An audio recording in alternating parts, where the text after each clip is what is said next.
రావాల్సిందిగా విజ్ఞప్తి చేస్తున్నాం. ఇప్పుడు ఈ కార్యక్రమం మొదలైపోతుంది కాబట్టి అందరూ మన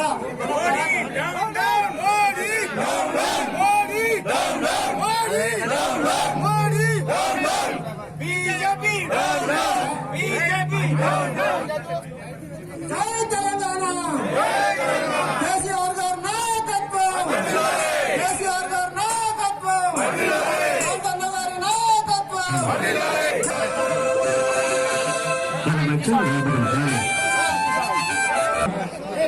మరి ఇలా తెలంగాణ రాష్ట్రంలో మరి ధర్నాలు నిర్వహించడం జరుగుతుంది. అందులో భాగంగానే మన జోగుపేటలో మన ఎమ్మెల్యే క్రాంతికిరణ్ ఆధ్వర్యంలో ఈ యొక్క ధర్నా కొనసాగుతా ఉంది. కాబట్టి ఇక్కడికి వచ్చినటువంటి రైతులకి మరి టిఆర్ఎస్ పార్టీ కార్యకర్తలకి ప్రతి ఒక్కరికి తెలంగాణ ఉద్యమాభివందనాలు తెలియజేసుకుంటూ ఈ యొక్క కార్యక్రమాన్ని ప్రారంభించుకుందాం. ముందుగా మరి మన తెలంగాణ గీతాన్ని పాడుకొని కార్యక్రమాన్ని మనం ప్రారంభించుకుందాం. జై తెలంగాణ, జై తెలంగాణ, జై తెలంగాణ, జై తెలంగాణ. లేపులే గట్టిగా ఎవరు లేపుతలేరు. జై తెలంగాణ.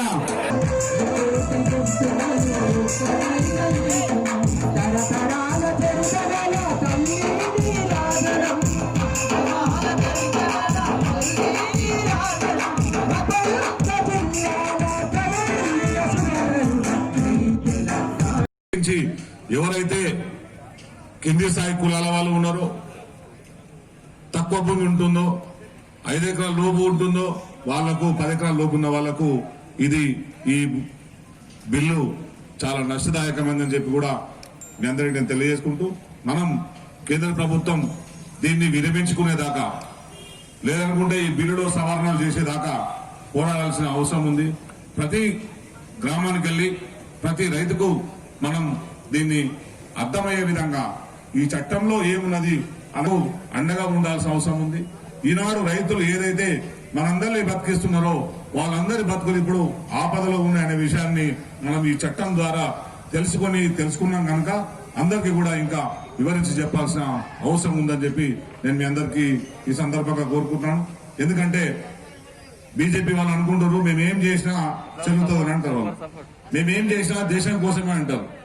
ఏమనంటే పాకిస్తాన్ పేరు చెప్తారు. ఎందుకంటే పాకిస్తాన్ అంటే మనందరి కోపంగా మన బలహీనత మీద కొడతారనమాట. ఈడ కూడా రైతులు ధర్నాలు చేస్తుంటే, రైతులు సమ్మె చేస్తుంటే దాంట్లో పాకిస్తాన్ వాళ్ళు వచ్చి ధర్నా చేస్తూ బాధ అనిపిస్తారంట. పాకిస్తాన్ నుంచి వచ్చి రైతులకు వచ్చినాయంట. పాపం రైతులేమో ధర్నా చేస్తుంటే, రైతు మీ బిల్లు బాగలేదని ధర్నా చేస్తుంటే పాకిస్తాన్ మద్దతు ఉందని చెప్పి బీజేపీ తప్పించుకునే ప్రయత్నం చేస్తారు. ఇంత సిగ్గు చేయడమే విషయం ఇది. ఇందుకే మనందరం కూడా ఇట్లాంటి ఒక దబాయింపు, ఇట్లాంటి ఒక బుకాయింపు, ఒక బలవంతంగా మన మీద రుద్దే ప్రయత్నాన్ని మనందరం కూడా తిప్పికొట్టాల్సిన బాధ్యత టీఆర్ఎస్ పార్టీగా కొట్లాడి సాధించుకున్న తెలంగాణ పౌరులుగా మనందరికీ ఉందని చెప్పి నేను మీ అందరికీ తెలియజేసుకుంటూ, ముందుగా ఈ బిల్లులో ఏమున్నాయో మీ అందరూ కూడా తెలుసుకోవాల్సిన అవసరం ఉంది. ఈ బిల్లులో వాళ్ళు ఏం చెప్తారంటే, మనం పంటను ఎక్కడైనా అమ్ముకోవచ్చు అంటారు. మీరు చాలా మంది అందరం రైతులు ఇక్కడ ఉన్న వాళ్ళం దాదాపు 100% రైతులమే. మనం పండించిన పంటను ఎక్కడైనా అమ్ముకోవచ్చు అంటారు. ఇప్పుడు నేను మా ఊర్లో రైతున్నాడు పోతబోడులో. ఆయన పంట పండించి 1 ఎకరం అయినా ఏడపోయి అమ్ముకోవాలి, బీదర్ పోయి అమ్ముకోవాలన్నా, సంగారెడ్డి పోయి అమ్ముకోవాలన్నా, హైదరాబాద్ పోయి అమ్ముకోవాలన్నా? 1 ఎకరం వాడు అంత దూరం పోయి అమ్ముకుంటే ఆయనకు అయ్యే నీకు ట్రాక్టర్ ఖర్చులో, లారీ ఖర్చులో, మోటార్ ఖర్చులో ఎంత అవుతుంది? ఆ మోటార్ ఖర్చులు ఆడపోయిన తరుగు తీసేసరికి నీ పంట మొత్తం పోతుంది. పైసలు చేతికి రావు. ఇంకా అంతే కదా. మనమేమంటున్నాము? రైతుకు స్వేచ్ఛ ఇవ్వాలి. రైతు పంట పొలం దగ్గరనే పంట కొనాలని మనం అంటున్నాం. మన టీఆర్ఎస్ ప్రభుత్వం అదే పని చేస్తున్నది. ప్రతి మండలంలో, ప్రతి మండల సెంటర్లో, ప్రతి గ్రామంలో కూడా కొనుగోలు సెంటర్ మన టీఆర్ఎస్ ప్రభుత్వం పెడుతుంది. అవి నడిపిస్తున్నాయి. ఇప్పుడు అవి బ్రహ్మాండంగా నడుస్తున్నాయి. కానీ మీ చట్టం ఏం చెప్తుంది? రైతు ఎక్కడైనా అమ్ముకోవచ్చు అని చెప్పి నీ బాధ్యత నుంచి నువ్వు తప్పించుకుంటున్నావు. అంటే రేపు మార్కెట్ కమిటీలు ఉన్నాయి, ఐకేపీ సెంటర్లు ఉన్నాయి, సొసైటీలు ఉన్నాయి, మార్కెట్ కమిటీలు ఉన్నాయి. ఏది ఉండదు. మనం అమ్ముకోవడం ఏంటంటే పోయి ఎడని అమ్ముకో. మేము చెప్తున్నాం కదా, నీ ఇష్టం. పోయి నువ్వు అమెరికాకు బండి ఎవరో గుండె పొద్దున ప్రెస్ మీట్ పెట్టి చూస్తుంటే నేను అరవింద్ అమెరికా కూడా ఎక్స్పోర్ట్ చేసుకోవచ్చు అంట. అమెరికా కూడా ఎక్స్పోర్ట్ చేసుకోవచ్చు అంట. అమ్మ నువ్వు అమెరికాకు అమ్ముకుంటావా? మరి ఆయన బండి సంజయ్ చెప్తుండే, ఆయన ధర్మపురం సంజయ్ చెప్తున్నారు, ఒక రైతు అమెరికా కూడా చెప్పుకోండి. అరే సిగ్గుండాలి మాట్లాడడానికైనా. రైతు పెట్టిన పెట్టుబడికి పంట రావాలి, మేము బతకానికి పైసలు రావాలి మేము కోరుకుంటే మేము అమెరికాకు పంపించి కోట్లు కూడా సంపాదించుకోదలుచుకోలేము. అది అత్యాశ పోతలే రైతు. రైతు దేశానికి అన్నం పెడుతున్నాడు, ఆయన పంట పెట్టుబడి రావాలి. అట్లాగే నష్టపోకుండా కనీసం తన కుటుంబాన్ని నడుపుకునే స్థాయి వ్యవసాయం నుంచి రావాలని మేము కోరుకుంటున్నాం. అట్లని చెప్పి మా కేసీఆర్ గారు ఏం చేస్తున్నారు, అన్ని కొనుగోలు సెంటర్ పెడుతున్నారు, మీరేం చేస్తున్నారు, ఎక్కడైనా అమ్ముకోవచ్చు అంటున్నారు. ఎట్లా ఉన్నాము, ఎక్కడైనా అమ్ముకోవచ్చు అంటే అది మీకు బాధ్యత ఉన్నట్టా లేనట్టా అని మేము అడుగుతున్నాం. అంటే పెద్ద మనుషులు రైతులు ఉన్నారు చాలా మంది, ఏమంటారు ఇప్పుడు పంట పండించిన దగ్గరకు ఉంటేనే మనకు లాభం ఉంటుంది కదా. మరి ధరేడికి వస్తుంది, ఒక ఎకరం వాడికి 10 ఎకరాలకు ఏడొస్తుంది. ఏం చేస్తాం చెప్పి వాళ్ళు సోషల్ మీడియాలో ఉండడం అర్థమైతే లేదు, బీజేపీ నాయకులు కూడా అర్థమైతే లేదు. అంటే దీనికి ఏం చెప్తున్నారంటే, లేదు మీ మిత్తులకి ఇస్తూ పైసలు ఎగిస్తాడు, మిత్తికి ఇచ్చి వాడే మళ్ళీ ఎత్తుకొని పోతాడు. ఇది బాధలు అనుభవించాం మనం. తెలంగాణలో రైతాంగ సాయుధ పోరాటం వచ్చింది ఇక్కడ నుంచే. రైతులకు అప్పుల పాలు చేసి పైసలు ఇచ్చి వాళ్ళని నాశ చేపించి మొత్తం పంట ఎత్తుకపోయింది ఒకప్పుడు. ఇప్పుడు కూడా ఒకప్పుడేమో భూస్వాముల పేరు వచ్చింది, ఇప్పుడు మళ్ళీ మనకు అంబానీ ఆదాని పేరు మీద మన దగ్గరికి వచ్చి మన పంట ఎత్తుకపోయే ప్రయత్నం చేస్తాం. అట్లాంటి పరిస్థితిని మనం రైతులందరికీ మనం వివరించాల్సిన అవసరం ఉంది. ఏం చేస్తున్నారంటే నీకు పంట కానీ ఇంత పెట్టుబడి కానీ ఇస్తుంది, ఇచ్చిన తర్వాత ఏం చేస్తుండే పైసలు కట్టే స్తోమత మనకు ఉండదు కదా. చెప్తున్నారు నిస్సిగ్గుగా, సిగ్గు లేకుండా చెప్తున్నారు ఈ చట్టం మీద మీకున్న అవగాహన ఏందని చెప్తున్నారు. దమ్ముంటే ఒక్కొక్క టీఆర్ఎస్ కార్యకర్త, ఒక్కొక్క రైతు ఈ దాని గురించి స్పష్టంగా చెప్పాలి. అరే నిలదీయాలి, ఒక్కొక్కరి దమ్ముందా రండి చర్చకు అని చెప్పి మీరు రైతులందరూ తీసుకుపోవాలి. మనందరం చెప్తున్నాం ఒకటి, నువ్వు చట్టాలు చేయి, మార్పు రావాలి, మార్పు రావాలి మేము కూడా కోరుకుంటాం. కానీ ఇట్లాంటి మార్పు రాదు. మా చేను కాడికి వచ్చి కొను, మా పొలం కాడికి వచ్చి కొను, రైతు మంచి మద్దతు ధర ఇయ్యు, మద్దతు ధర ఇచ్చి కొను, మేము ఆహ్వానిస్తాం, నీ పూలదండ ఇస్తాం, నీ చట్టాన్ని మేము ఆహ్వానిస్తాం. అంతే తప్పించి రైతుల బతుకుల్ని బుగ్గిపాలు చేసే చట్టాన్ని మేము పూర్తిగా వ్యతిరేకిస్తున్నాం అన్నది. అందుకే ఈ రైతాంగం నడుంగట్టింది, భారతదేశం మొత్తం సమ్మెకు బంధుకు పిలిపించిందని కూడా నేను ఈ సందర్భంగా మీకు తెలియజేసుకుంటాను. నీ నిల్వ ఎందుకు చేసుకుంటావు? నీ నిల్వ వచ్చిందని అమ్ముకొని పైసలు రావాలని నువ్వు అనుకుంటావు కదా, అవునా కదా? వచ్చిందని అమ్ముకోవాలి, పెట్టుబడి తీసేయాలి, కుటుంబం నడిపేయాలని మనం అనుకుంటాం. కానీ ఎంతైనా నిల్వ చేసుకోవద్దు అంటాడు. ఎంతైనా నిల్వ చేసుకునే అవకాశం ఎవరికి ఉంటుంది? దళారులకు ఉంటుంది, పెట్టుబడులకు ఉంటుంది. అమ్మో బాగా అవగాహన ఉన్నది. మీరు నేను లేదనుకుని వివరాలు బిడ్డ జాగ్రత్తగా ఉండండి అని చెప్పి బీజేపీ నాయకులను నేను హెచ్చరిస్తూ, మనం ఈ ధర్నాన్ని ఇద్దరే కొనసాగించడం కాదు, ప్రతి ఒక్కరం కూడా ప్రతి గ్రామంలో కూడా రైతులకు వివరించి మనం చెప్పాల్సిన బాధ్యత మనకున్నది. చాలా మంది ఏముందో తెలియదు పాపం. రైతులకు ఏముంటది, ఊర్లో ఎవరు చెప్తే వాళ్ళ మాట విని అవును కరెక్టే కావచ్చు అనే ఒక పాపం అమాయక మనుషులు, వాళ్ళందరినీ మనం చేరదీయాల్సిన అవసరం ఉంది. ప్రతి గ్రామంలో ప్రతి వార్డులలో వాళ్ళకందరికీ కూడా ఈ చట్టం మీద వివరిస్తూ చెప్పాల్సిన అవసరం ఉన్నది. మనం ఒకటే డిమాండ్ చేద్దాం, మన పంట పొలంలో మన పంట కొనాలి. ఎవరు అంటారు? కేంద్ర ప్రభుత్వం కొనాలి. మా ప్రభుత్వం కొనడానికి రెడీ ఉన్నది. మేము సెంటర్ పెట్టాం, ఐకేపీ సెంటర్ కానీ ఇంకా మన సొసైటీ సెంటర్ కానీ పెట్టాం మేము. కానీ మీరు దానికి అడ్డంకులు తగులుతున్నారు. మేము అదే చెప్తున్నాం, మద్దతు ధరను, పంట పండించిన ధరను ఇచ్చే అధికారం రైతుకి ఇవ్వాలి. నేను పంట పండిస్తే దాని ధర రైతు నిర్ణయించాలి, గవర్నమెంట్ కాదు, కేంద్ర ప్రభుత్వం కాదు. ఆ రకమైన చట్టం తీసుకురండి, మేము ఆహ్వానిస్తాం. అంతే తప్పించి మా జీవితాలని బుక్కు చేసి మా జీవితాలని దుగ్గిపాలు చేసే చట్టాలు తీసుకొస్తే మేము వ్యతిరేకిస్తామని చెప్పి మేము మీ అందరికీ తెలియజేసుకుంటూ, ఇంకా చాలా మంది మిత్రులు ఇంకా ఎందుకంటే ఇవన్నీ మీరందరూ ఉన్నారు కనుక ఇంకో విషయం చెప్తాం. చాలా మంది ఏం చెప్తారంటే తెలంగాణ ప్రభుత్వం వచ్చిన తర్వాత రుణమాఫీ కాలేదని చెప్పారు. ఎవరు సన్యాసులు అదే వాళ్ళకి ఏం పని పాటు ఉండదు. వాడికి ఇది ఇచ్చింది, ఈ లెక్కలు ఇచ్చింది వాళ్ళ కేంద్రం, ఈ లెక్కలు ఇచ్చింది వాళ్ళ కేంద్ర ప్రభుత్వం, మనం కాదు. కేంద్ర ప్రభుత్వం ఇచ్చిన దాని ప్రకారం 27,718 కోట్లు రుణమాఫీ జరిగింది తెలంగాణలో. దానివల్ల కొన్ని సమస్యలు మీద రాకపోవచ్చు, కొన్ని టెక్నికల్ సమస్యలు ఉండొచ్చు, కానీ మీ కళ్ళలో కనబడతలేదా? మనం కూడా చెప్పాలి. 718 కోట్ల రుణమాఫీ ఈ తెలంగాణ ప్రభుత్వం చేసింది. ఏ ప్రభుత్వం కూడా ఈ రాష్ట్రంలో, ఈ దేశంలో ఏ ప్రభుత్వం కూడా ఇంత రుణమాఫీ చేసింది మన రాష్ట్రమే. మరి నీ సిగ్గుండాలా? నీ ఉత్తరప్రదేశ్ చేసినావా, నీ గుజరాత్ చేసినావా, నువ్వు కర్ణాటకలో చేసినావా? ఏ రాష్ట్రంలో నువ్వు రద్దు చేసినావు? నువ్వు ఇక్కడ చేస్తున్నాం, మేము చేసే ప్రయత్నం మేము చేస్తున్నాం. నువ్వు మాకు సహకారం ఇవ్వాలి. కేసీఆర్ గారు రైతుల గురించి ఆలోచిస్తుండ్రు, మంచి పని చేస్తుండ్రు, నేను ఇంకో 10 రూపాయలు ఇస్తానని చెప్పాలి. కానీ 10 రూపాయలు ఇవ్వకపోగా ఈ రాష్ట్రం ఇన్కమ్ గుంజుకోబోతున్నారు. ఈ రాష్ట్రం పైసలు తీసుకొని మాకు రావాల్సిన GST వాటాన్ని ఇస్తలేరు. ఏది ఇవ్వకుండా అష్టదిగ్బంధం చేసి రాష్ట్ర ప్రభుత్వానికి పైసలు లేకుండా చేసి వచ్చిన పైసల్ని GST పేరు తీసుకుపోయి మన మీద మళ్ళీ కేసీఆర్ గారు చేస్తలేరు అని చెప్పంటారా? మేము అదే చెప్తున్నాం. నువ్వు ఇవ్వాల్సిన బాకీ ఇస్తే మా రైతులు మేము దేవుడు లేక చూస్తాం. ఇప్పటికే సారు రైతు బంధించి రైతు అప్పుల పాలు చేస్తున్నాడు. రేపు నువ్వు ఇయ్యు మా పైసలని ఇంకా అద్భుతంగా రైతు కాలు మీద కాలు వేసుకొని కూర్చునే విధంగా మేము తీర్చిదిద్దాం. అందుకు మా ప్రభుత్వం సిద్ధంగా ఉందని చెప్పి మేము మన అందరం కూడా ఈ బీజేపీ ప్రభుత్వానికి సవాల్ చేస్తున్నాం. ఇదే విషయాన్ని కూడా మనందరం కూడా రైతులు ఏకం చేయాల్సిన అవసరం ఉందని చెప్పి నేను తెలియజేసుకుంటూ, ఎవరైతే మిత్రులు వేరే పార్టీలో ఉన్నారో వేరే పార్టీ వాళ్ళు కూడా మిగతా పార్టీ వాళ్ళు కూడా మనకందరికి రైతులకు మద్దతు ఇస్తున్నారు కనుక మనందరినీ కూడా ఆహ్వానిస్తున్నాం. అందరం కలిసికట్టుగా పనిచేద్దాం. ఈ రైతు వ్యతిరేక బిల్లును మనందరం కూడా కలిసికట్టుగా వ్యతిరేకిస్తామని చెప్పి నేను మీ అందరికీ తెలియజేసుకుంటూ, ఇంకా ఎవరైతే మిత్రులు ఉన్నారో బీజేపీ వాళ్ళు ఉన్నారో దయచేసి తమ్ముళ్ళు మీరందరూ కూడా తమ్ముళ్ళు అన్నారు, మీరందరూ కూడా రైతు నేపథ్యం నుంచి వచ్చారు. తెలుసుకోండి, చట్టం తెలుసుకోండి. చట్టంలో కొన్ని మంచి మంచి మార్పు అనేది సంస్కరణలు అనేది మంచిదే. సంస్కరణలు రావాలి, కానీ ఆ సంస్కరణలు మన జీవితాలని మార్చాలి. ఆ సంస్కరణలు మన జీవితాల్లో ఇంకా నిప్పు పెట్టొద్దు, మన జీవితాలను నాశనం చేయొద్దు. అట్లా ఉండాలని చెప్పి నేను మీ అందరికీ వివేచనంగా ఉన్నది. ఇంకేమంటారు?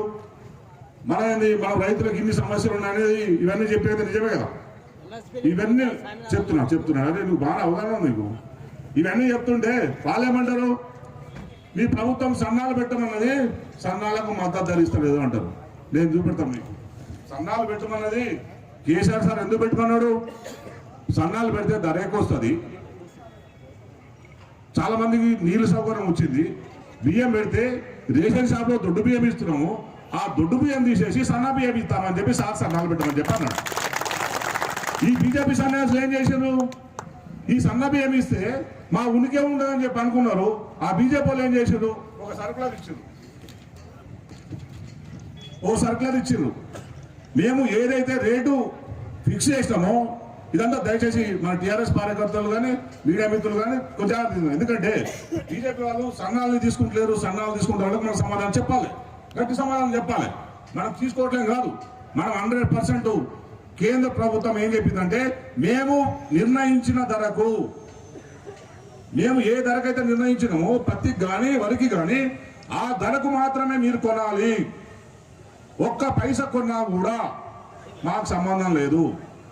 మీ నుంచి వచ్చే ఉత్పత్తిని మేము తీసుకోదని చెప్పి సర్కులర్ ఇచ్చింది.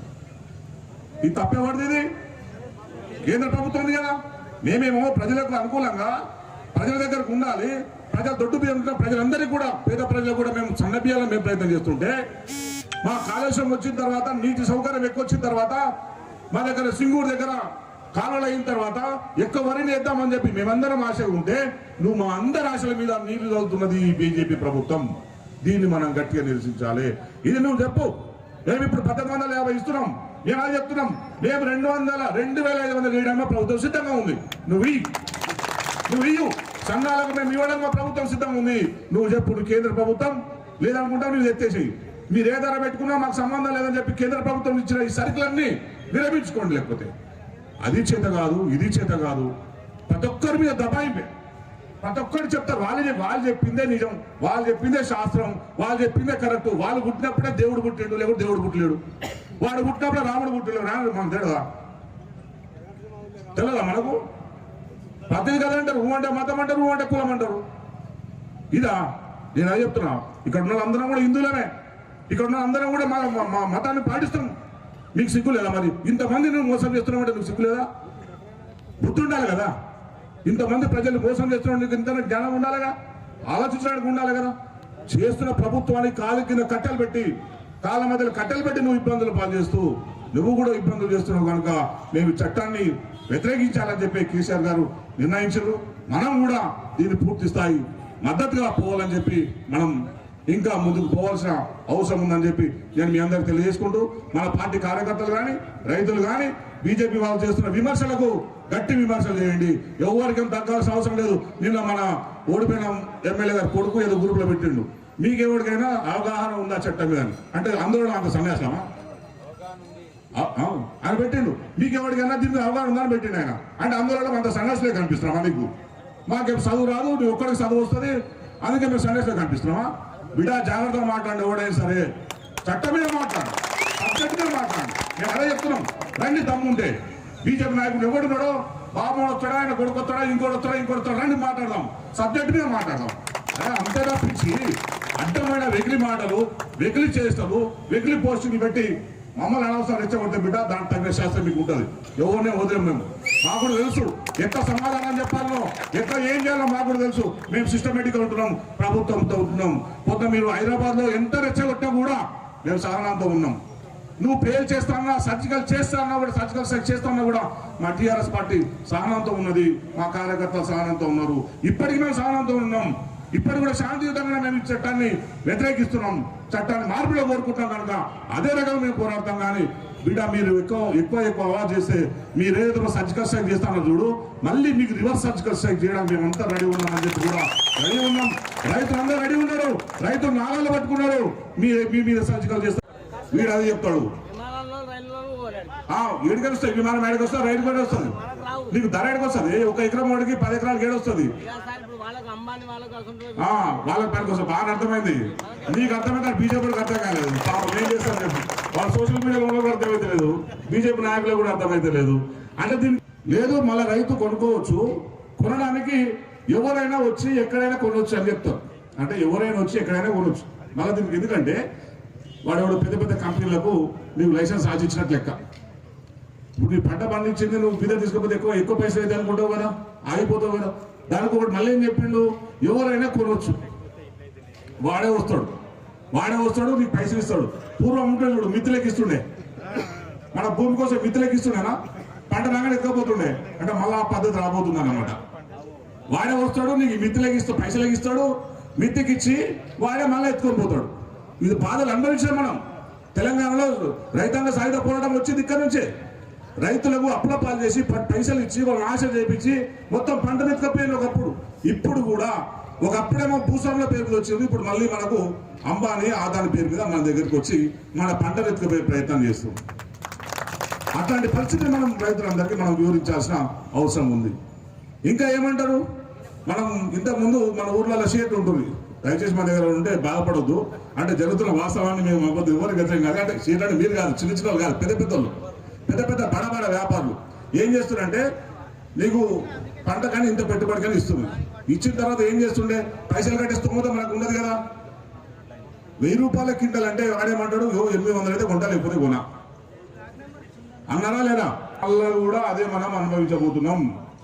ఈ చట్టం కనుక వస్తే అదే పరిస్థితి రాబోతుంది. అందుకే ఈ చట్టాన్ని మనం వ్యతిరేకిస్తున్నాం. ఎవరైతే బుద్ధి లేని, సిగ్గు లేని బీజేపీ నాయకులు చెప్తున్నారో, నిస్సిగ్గుగా సిగ్గు లేకుండా చెప్తున్నారో, ఈ చట్టం మీద మీకున్న అవగాహన ఏందని చెప్తున్నారో, దమ్ముంటే ఒక్కొక్క టీఆర్ఎస్ కార్యకర్త, ఒక్కొక్క రైతు ఈ దాని గురించి స్పష్టంగా చెప్పాలి. అరే నిలదీయాలి, ఒక్కొక్కరి దమ్ముందా రండి చర్చకు అని చెప్పి రైతులందరూ తీసుకుపోవాలి. మనందరం చెప్తున్నాం ఒకటే, నువ్వు చట్టాలు చేయి, మార్పు రావాలి మేము కూడా కోరుకుంటాం. కానీ ఇట్లాంటి మార్పు కాదు. మా చేను కాడికి వచ్చి కొను, మా పొలం కాడికి వచ్చి కొను, రైతు మంచి మద్దతు ధర ఇయ్యు, మద్దతు ధర ఇచ్చి కొను, మేము ఆహ్వానిస్తాం, నీ పూలదండ ఇస్తాం, నీ చట్టాన్ని మేము ఆహ్వానిస్తాం. అంతే తప్పించి రైతుల బతుకుల్ని బుగ్గిపాలు చేసే చట్టాన్ని మేము పూర్తిగా వ్యతిరేకిస్తున్నాం అనేది. అందుకే ఈ రైతాంగం నడుముగట్టింది, భారతదేశం మొత్తం సమ్మెకు భారత్ బంధు పిలిపించిందని కూడా నేను ఈ సందర్భంగా మీకు తెలియజేస్తున్నాను. ఇంకా విజిలెన్స్ వచ్చి కేసులు పెడుతుంది, అవునా? మీకు అందరికి అనుభవం ఉంది కదా. అయితే క్వింటాల వరకు 2 క్వింటాల వరకు మన దగ్గర పంట పండించింది నిల్వ చేసుకుంటుంది. వాళ్ళు విజిలెన్స్ వాళ్ళు వచ్చి ఎక్కువ ఉంటే సీజ్ చేస్తుంది. ఇప్పుడు దాన్ని తీసేసారు. నువ్వు ఎంతన్నా నిల్వ చేసుకోవచ్చు అంట. ఎంత చేసుకుంటావు నీ నిల్వ? ఎందుకు చేసుకుంటావు నీ నిల్వ? వచ్చిందని అమ్ముకొని పైసలు రావాలని నువ్వు అనుకుంటావు కదా, అవునా కదా? వచ్చిందాన్ని అమ్ముకోవాలి, పెట్టుబడి తీసేయాలి, కుటుంబం నడిపేయాలని మనం అనుకుంటాం. కానీ ఎంతైనా నిల్వ చేసుకోవచ్చు అంటాడు. ఎంతైనా నిల్వ చేసుకునే అవకాశం ఎవరికి ఉంటుంది? దళారులకు ఉంటుంది, పెట్టుబడులకు ఉంటుంది. అమ్మ బాగానే అవగాహన ఉన్నది. మీరు నేను లేదనుకుంటే వివరంగా చెప్తున్నా, మీకు బాగానే ఉన్నది. ఎక్కువ ఎవరు పెట్టుకుంటాడు? దళారులు, పెద్ద పెట్టుబడి పెట్టాడు. దీనిలో పాపం భూస్వాముల ప్రమేయం కూడా ఉండదు. వాళ్ళు కూడా తెగబడతారు. ఎందుకంటే వాళ్ళు అమ్ముకుంటారు కదా. దళారులు ఎవరైతే ఉన్నారో, దళారులు పెట్టుబడిదారులు, వాడు ఎంతైనా స్టోర్ చేసుకోవచ్చు. సపోజ్ ఎప్పుడు చెప్తా, ఉల్లిగడ్డ ఓ రైతు పండించిన అనుకుందాం, పచ్చిమిర్చి పండించిన అనుకుందాం, టమాటా పండించిన అనుకుందాం. మొత్తం మొత్తం ఒక ఏరియాలో ఉన్న అంతా వాడు కొని ఒక 1000 క్వింటాలు అయినాయి అనుకుందాం. అన్ని వాడు ఆ 1000 క్వింటాల కోసం ఒక కోల్డ్ స్టోరేజ్ పెట్టుకుంటాడు, కోల్డ్ స్టోరేజ్ లో పెడతాడు. కానీ బయట మార్కెట్లో ఏమో టమాటా కనపడదు, మిర్చి కనపడదు, ఉల్లిగడ్డ కనపడదు, కానీ వాడు కోల్డ్ స్టోరేజ్ ఉంటుంది. అప్పుడు నీకేమవుతుంది? సప్లై లేక ధరలు పెరుగుతాయి కదా. నీ మొత్తం అంతా బయటికి రాలేదు, ఉత్పత్తి అంతా ఆగిపోయింది, ఒక దగ్గరనే ఉన్నది, బయటికి రాలేదు, మరి ధరలు పెరుగుతాయి. ధరలు పెరిగిన వాడేం చేస్తాడు? నువ్వు ధర మొత్తం పీక్స్ ఆగిపోయినాక బయటికి తీస్తాడు మాలంతా, అంటే అప్పుడు అమ్ముకుంటాడు. నువ్వేమో పండించింది 10 రూపాయల కిలో అమ్మాలి వాడికి, వాడొచ్చి మళ్ళీ నీకే 100 రూపాయల కిలో అమ్ముతాడు. ఇప్పుడు జరుగుతున్నది. మనం ఇంతకంటే మెరుగైన చట్టం రావాలని మనం కోరుకోవాలి, ఇంతకంటే మెరుగైంది మనం కోరుకోవాలి. అంతే తప్పించి ఇంకా మన మీద గుదిబండలాగా మన చట్టం వస్తే మనం ఎట్లా భరిస్తాం? మన బతుకులు ఎట్లుంటాయి? రేపు మన బతుకులన్నీ తెల్లారిపోయే పరిస్థితి వస్తుందని చెప్పి మనం ఇవన్నీ కూడా ఇట్లాంటి అంశాలను కూడా మనం రైతులకు ఇంకా వివరించాల్సిన అవసరం ఉన్నది. అంతేకాదు ఇంకా చాలా ఉన్నాయి దీనిలో విషయాలు. మనం సంఘీభావంగానే మనం బంద్ పాటిస్తున్నాం కనుక 3 గంటల వరకు ఉండి మనందరం కూడా రైతు బిడ్డలేం కనుక మన ఆక్రోశాన్ని, మన బాధని మనందరం ఈ రూపకంగా నరేంద్ర మోడీ తెలవాలి, ఆయన చాణి కూడా చెప్తున్న అమిత్ షాకు తెలవాలి, ఆయన ఏజెంట్లని విర్రవీగుతున్న బండి సంజయ్ తెలవాలి, గుండు సంజయ్కి తెలవాలి, అట్లాగే పూర్తి గుండు అరవింద్ కూడా తెలవాలి అని చెప్పి అందరూ తెలియజేసుకుంటూ మనం ఎవరం కూడా ఏదైతే తప్పుడు ప్రచారం జరుగుతుందో, బీజేపీ వాళ్ళు తప్పుడు ప్రచారం చేస్తుందో ప్రతి ఒక్కరు కూడా దాన్ని వాడుకోవడానికి సోషల్ మీడియాను వాడుకోవాలని చెప్పి నేను మీ అందరికీ యువమిత్రులకు కానీ మిగతా వాళ్ళందరికీ నేను తెలియజేసుకుంటూ, మనం ఏదో డైమండ్ డిఫెన్స్ లో ఉండాల్సిన అవసరం లేదు. మనం పక్కా పని చేస్తున్నాం, రైతుల కోసం మనం పని చేస్తున్నాం. మీకేం డేటా కావాలో చెప్పండి, మేము ప్రొవైడ్ మీకు ఇస్తాం. అన్ని చేస్తున్నాం మనం. రైతులకు ఏం కావాలో చివరికి మీరు కూడా గుర్తుపెట్టుకోండి. మనం చేస్తున్న రైతు బంధు పథకాన్ని నరేంద్ర మోడీ అమలు తీసుకున్నాడా లేదా? మరి తీసుకున్నట్టే ఎవరు బాగా ఆలోచిస్తున్నట్లు లెక్క, ఎవరి మీద బాగా పనిచేస్తున్నట్లు లెక్క? కేసీఆర్ కదా. మరి ఇంకా నువ్వేంది ఆలోచించేది? నీకు దమ్ముంటే కేసీఆర్ పిలిపించుకొని మాట్లాడు, సంస్కరణలు ఏం కావాలో చెప్తాడు, ఏం చేయాలో చెప్తాడు. రైతు ఆయన కూడా నువ్వు ఛాయ అమ్మినా అని చెప్తావు, రైల్వే స్టేషన్లో ఛాయ అమ్మినా అని చెప్తావు. బుద్ధున్నారు కదా, ఎవడన్నా ఎక్కిన కుమ్మని అనుకుంటాడు. నువ్వు రైల్వే స్టేషన్ ఛాయ అమ్మినా రైల్వే స్టేషన్ అమ్మేసా? కొంచెం ప్రేమ ఉంటుంది కాదే, కొంచెం ప్రేమ ఉంటుంది కదా. అదే ఒకప్పుడు నేను పని చేసినా, నాకు తిండి పెట్టింది అని ఛాయ్ అమ్మలేడు, పాడమ్మలే, ఊకే ఫోటోలు పెట్టేట్లా మన అందరూ మభ్య పెట్టాడు. కానీ ఛాయ్ అమ్మలేడు, ఏమలే, ఆయన చూస్తుంటారు కదా. పెద్ద చెట్టు నవ్వుతుంది, ఎప్పుడన్నా మనకు కనపడ్డా? ఎప్పుడన్నా ఒక ప్రెస్ మీట్ పెట్టినా? ఎన్నడూ ప్రెస్ మీట్ పెట్టలే, ఎన్నడూ ప్రెస్ మీట్ పెట్టలే. ఆయనే దూరదర్శన్లో బీపిస్తాడు, మాట్లాడతాడని చెప్పిందని అడుగుతుంటది. మన కేసీఆర్ సార్ అట్లా కాదు కదా, ప్రెస్ మీట్ పెడతాడు, మాట్లాడతాడు, చెప్పాల్సింది చెప్తాడు, కాదంటే కాదంటాడు, అవునంటే అవునంటాడు. ఆ దమ్మున్నాడు. నువ్వు మీడియా ముందుగా రావు, మరి ఇంక నువ్వే ప్రధానమంత్రివి? ఇవన్నీ మనం అడగాలి, మనం అడుగుతలేము. వాడు అన్ని ఇచ్చిపెడతాడు, బీజేపీ అన్ని ఇచ్చిపెడతాడు, వాడికి ఏం లేదు, పట్టాలి పెట్టుకుని తిరుగుతున్నాడు, అన్ని మాట్లాడతాడు. నోరు 4 నరం నోరు ఉన్నది, 4 ఉన్నది, 4 నరం లేదు. ఇష్టం సన్యాసి, అది ఇష్టం లేదు మాట్లాడతాడు, ఓ పద్ధతి పని లేదు, ఏదైనా మాట్లాడతాడు. అందుకే మనకు ఒక బాధ్యత ఉన్నది, మనం బాధ్యత ఉన్నది. అదే సన్యాసి వాడు. అందుకే మనకు బాధ్యత ఉన్నది కనుక మన రాష్ట్రాన్ని మనం అద్భుతమైన రాష్ట్రంగా తీర్చిదిద్దుకోవాల్సిన బాధ్యత మనందరి మీద ఉన్నది కనుక మీరందరూ కూడా ఒక బాధ్యతగా ఉందాం, అందరం కలిసికట్టుగా పనిచేద్దాం. ఈ రైతు వ్యతిరేక బిల్లు ఏదైతే ఉందో ఈ వ్యతిరేక బిల్లును మనందరం కూడా వ్యతిరేకించడం కాదు, రేపు భవిష్యత్తులో ఏదైతే ఉన్నదో మన ఈ రైతులకు సంబంధించిన వ్యవహారాలు ఉన్నాయో వాటన్నిటి కూడా అంతకంటే ఎక్కువ అద్భుతంగా ఇంకా రైతుకు చేరువ ఉండే విధంగా మనం తీసుకుందామని చెప్పి నేను మీ అందరికీ తెలియజేసుకుంటూ, ఇక్కడ హాజరైన ప్రతి రైతుకు కానీ ప్రతి పార్టీ కార్యకర్తకు కానీ సంఘీభావం తెలిసిన యోజన ఆ మనిషి మీద అగ్రిమెంట్ చేసుకుంటాడు, పంట రాదు, నష్టపోతావు, అయినా కూడా నువ్వు పైసలు ఇవ్వాలి. ఆయన ఇవ్వకపోతే నీ భూమి గుంజుకుంటాడు, నువ్వు కోర్టు పోయే అవకాశం లేదు. చట్టం చెప్తుంది, ఇది కోర్టులో చెల్లదు, కోర్టు పోయే లేదు. పైసలు ఇచ్చిండు కనుక నువ్వు పైసలు ఇవ్వాల్సిందే. ఆయన నీ ప్రాణం తాకట్టు పెట్టాను కూడా నువ్వు పైసలు ఇవ్వాలి, కానీ కోర్టు పోయే అవకాశం లేదనేది చట్టం చెప్తుంది.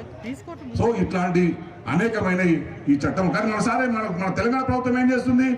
రైతులు దళారుల దగ్గర పైసలు తీసుకోవద్దు, పెట్టుబడి మేమే ఇస్తామని చెప్పి కేసీఆర్ గారు పెట్టుబడి ఇస్తున్నారు. రేపు ఇవన్నీ ఉన్నాయి, రైతు బంధు పెట్టుబడి ఉండదు. మీకు కేంద్రం చెప్పింది కదా, మీరు ఎక్కడైనా నీకు ఓపెన్ మార్కెట్ అయినప్పుడు నీకు ఎవరో ఇచ్చుకుంటారు. మరి రాష్ట్రాల బాధ్యత ఏది? రాష్ట్రం బాధ్యత ఏంది ఇంట్లో? ఎవరేం చేసుకోవాలి? ఇవన్నీ ఏం లేకుండా అడ్డుదిడ్డంగా సవరణలు చేసి చట్టాలు చేసి మొత్తానికి గుట్టగా దేశాన్ని అమ్మే ప్రయత్నం చేస్తున్నాడు మన మోడీ సార్. ఇంతకుముందు మీరు చూడండి, బిఎస్ఎన్ లాస్ట్లో ఉన్నదని చెప్పి అన్నారు. అమ్మేసి ప్రైవేట్ వాడికి ఇచ్చేసిండు, అమ్మాయికి ఇచ్చేసిండు. ఎయిర్లైన్స్ విమానాలు లాస్ట్లో ఉన్నాయి అన్నాడు, అది బయట వాడికి ఇచ్చేసిండు. రైల్వేలు లాస్ట్లో ఉన్నాయి అన్నాడు, అది బయట వాడికి ఇచ్చేసిండు. ఇన్సూరెన్స్ కంపెనీ ఎల్ఐసి, ఇక్కడ అందరం మనం ఎల్ఐసి చేసుకున్నాం కదా, ఎల్ఐసి మనం అమ్మి పడేసినాడు. ఇది బతికేంది? మన ప్రతి ఒక్కరు ఏ తిండి లేకుండా కూడా మనం ఎల్ఐసి కట్టుకుంటాం కదా, కానీ ఇప్పుడు ఎల్ఐసి కూడా ప్రైవేట్ పరం చేసిండు. ఇట్లా ఒక్కటి కాదు, ఏది మిగిల్చలేదు. మొత్తం నోట్ల రద్దుతో మన జీతాలు నాశనం చేసాం. జిఎస్టీ పెట్టి పన్నులు పెట్టిండు. రోజుకు పెట్రోల్ ధరలు పెరుగుతూనే ఉన్నాయి. ఒక్కరు ఆగం ధర లేదు, పెట్రోల్ డీజిల్ ధరలు రోజు పెరుగుతూనే ఉన్నాయి. నిత్యావసరాల ధరలు పెరుగుతూనే ఉన్నాయి. రాష్ట్రాల మీద పడ్డాడు, రైతుల మీద పడ్డాడు. ఇవన్నీ మనం సహిస్తామా? ఇవన్నీ సహించాల్సిన అవసరం లేదు. నువ్వు చేసే తప్పులు, నువ్వు దేశ ప్రధాని అంటే, దేశాన్ని ఏలుతున్న వ్యక్తులు అంటే మా పెద్ద తండ్రి లెక్క ఆ పాత్రను నువ్వు పోషించాల్సిన బాధ్యత మీద ఉన్నది. దాన్ని మరిచి నువ్వు ప్రవర్తిస్తున్నావు అని చెప్పి రైతులు ఆగ్రహం చెందిండ్రు. ఇంతవరకు అందరూ ఊరుకోబట్టిరు, ఏదో చేస్తున్నాడులే మోడీ, ఏదో చేస్తున్నాడులే అని అనుకున్నారు.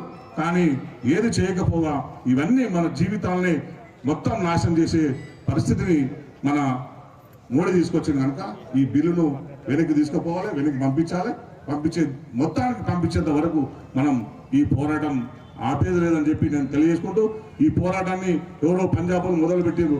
ఎవరైనా సరే తెలంగాణ పోరాటం ఎక్కడో దగ్గర మొదలైంది. మనందరం కూడా దాన్ని కలిసి తెలంగాణ సాధించేంత వరకు పట్టు వదలకుండా మనం చేసినాం. ఇప్పుడు కూడా ఈ రైతు పోరాటం అట్లాంటిదే. ఇది ఒక పంజాబ్ రైతుల సమస్య కాదు, ఒక హర్యానా రైతుల సమస్య కాదు, ఒక ఉత్తరప్రదేశ్ రైతుల సమస్య కాదు. మొత్తం యావత్ భారతదేశంలో ఉన్న ప్రతి రైతుకు సంబంధించిన సమస్య. ఇది మా ఊర్లో ఉన్న రైతు సమస్య, మీ ఊర్లో ఉన్న రైతు సమస్య, మీ తండ్రి సమస్య, మీ తాత సమస్య, మన అందరి సమస్య. ఇది మనందరం కూడా దీని మీద గట్టిగా పోరాటం చేయాల్సిన అవసరం ఉంది. బీజేపీ ప్రభుత్వానికి బుద్ధి చెప్పాల్సిన అవసరం ఉందని చెప్పి కూడా నేను మీ అందరికీ ఈ సభాముఖంగా తెలియజేసుకుంటూ, ఇంకా అనేక విమర్శల్ని వీళ్ళు ఏంటంటే తక్కువ భూమి ఉంటుందో, 5 ఎకరాల లోపు ఉంటుందో వాళ్లకు, 10 ఎకరాల లోపు ఉన్న వాళ్లకు ఈ బిల్లు చాలా నష్టదాయకమైందని చెప్పి కూడా మీ అందరికీ నేను తెలియజేసుకుంటూ, మనం కేంద్ర ప్రభుత్వం దీన్ని విరమించుకునేదాకా, లేదనుకుంటే ఈ బిల్లులో సవరణలు చేసేదాకా పోరాడాల్సిన అవసరం ఉంది. ప్రతి గ్రామానికి వెళ్ళి ప్రతి రైతుకు మనం దీన్ని అర్థమయ్యే విధంగా ఈ చట్టంలో ఏమున్నది అన్న విషయాన్ని ప్రతి ఒక్కరు కూడా మనం అర్థం చేయించి రైతులకు అండగా ఉండాల్సిన అవసరం ఉంది. ఈనాడు రైతులు ఏదైతే మనందరినీ బతికిస్తున్నారో వాళ్ళందరి బతుకులు ఇప్పుడు ఆపదలో ఉన్నాయనే విషయాన్ని మనం ఈ చట్టం ద్వారా తెలుసుకున్నాం కనుక అందరికీ కూడా ఇంకా వివరించి చెప్పాల్సిన అవసరం ఉందని చెప్పి నేను మీ అందరికీ ఈ సందర్భంగా కోరుకుంటున్నాను. ఎందుకంటే బీజేపీ వాళ్ళు అనుకుంటారు మేమేం చేసినా చెల్లుతుందని అంటారు. వాళ్ళు మేమేం చేసినా దేశం కోసమే అంటారు. ఏమన్నంటే పాకిస్తాన్ పేరు చెప్తారు. ఎందుకంటే పాకిస్తాన్ అంటే మనందరి కోపం కదా, మన బలహీనత మీద కొడతారన్నమాట. ఈడ కూడా రైతులు ధర్నాలు చేస్తుంటే, రైతులు సమ్మె చేస్తుంటే దాంట్లో పాకిస్తాన్ వాళ్ళు వచ్చి ధర్నా చేస్తున్నాడు. ఈడ కూడా పొద్దున పెట్టినా డ్రై ఫ్రూట్స్ అంట, కాజు బాదం పిస్తాలంట పాకిస్తాన్ నుంచి వచ్చి రైతులకు వచ్చినాయంట. పాపం రైతులేమో ధర్నా చేస్తుంటే, మీ బిల్లు బాగలేదని ధర్నా చేస్తుంటే పాకిస్తాన్ మద్దతు ఉందని చెప్పి బీజేపీ తప్పించుకునే ప్రయత్నం చేస్తారు. ఇంత సిగ్గు చేయడం అనే విషయం ఇది.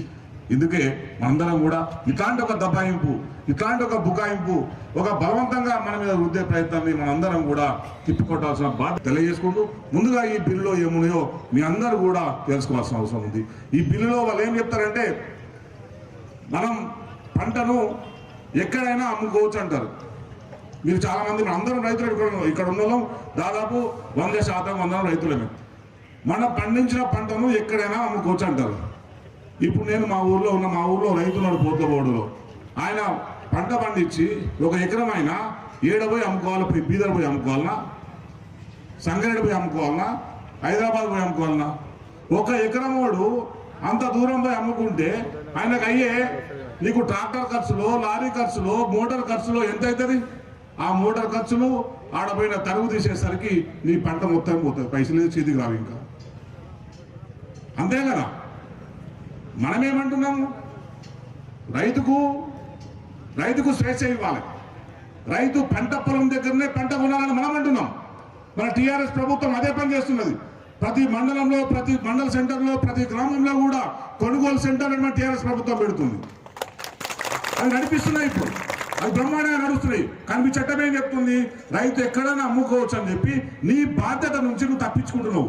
అంటే రేపు మార్కెట్ కమిటీలు ఉన్నాయి, ఐకేపీ సెంటర్లు ఉన్నాయి, సొసైటీలు ఉన్నాయి, మార్కెట్ కమిటీలు ఉన్నాయి. ఏది ఉండదు. మనం అమ్ముకోవడం ఏంటంటే పోయి ఎడన్నా అమ్ముకో. మేము చెప్తున్నాం కదా, నీ ఇష్టం. పోయి నువ్వు అమెరికాకు బండి ఎవరో గుండె ఎన్నో పుత్ర ప్రెస్ మీట్ పెట్టి చూస్తుంటే నేను అరవింద్ అమెరికా కూడా ఎక్స్పోర్ట్ చేసుకోవచ్చంట. అమెరికా కూడా ఎక్స్పోర్ట్ చేసుకోవచ్చంట. అమ్మ నువ్వు అమెరికా పోయి అమ్ముకుంటావా? మరి ఆయన బండి సాయం చెప్తున్నాడు, ఆయన ధర్మపురి సాయం చెప్తున్నాడు. ఒక రైతు అమెరికా కూడా చేసుకోడు. ఆయన సిగ్గుండాలి మాట్లాడడానికి. ఆయన రైతు పెట్టిన పెట్టుబడికి పంట రావాలి, మేము బతకానికి పైసలు రావాలి మేము కోరుకుంటే మేము అమెరికాకు పంపించి కోట్లు కూడా సంపాదించుకోదలుచుకోలేము. అది అత్యాశ పోతలే. రైతు దేశానికి అన్నం పెడుతున్నాడు, ఆయన పంట పెట్టుబడి రావాలి. అట్లాగే నష్టపోకుండా కనీసం తన కుటుంబాన్ని నడుపుకునే స్థాయి వ్యవసాయం నుంచి రావాలని మేము కోరుకుంటున్నాం. అట్లని చెప్పి మా కేసీఆర్ గారు ఏం చేస్తున్నారు?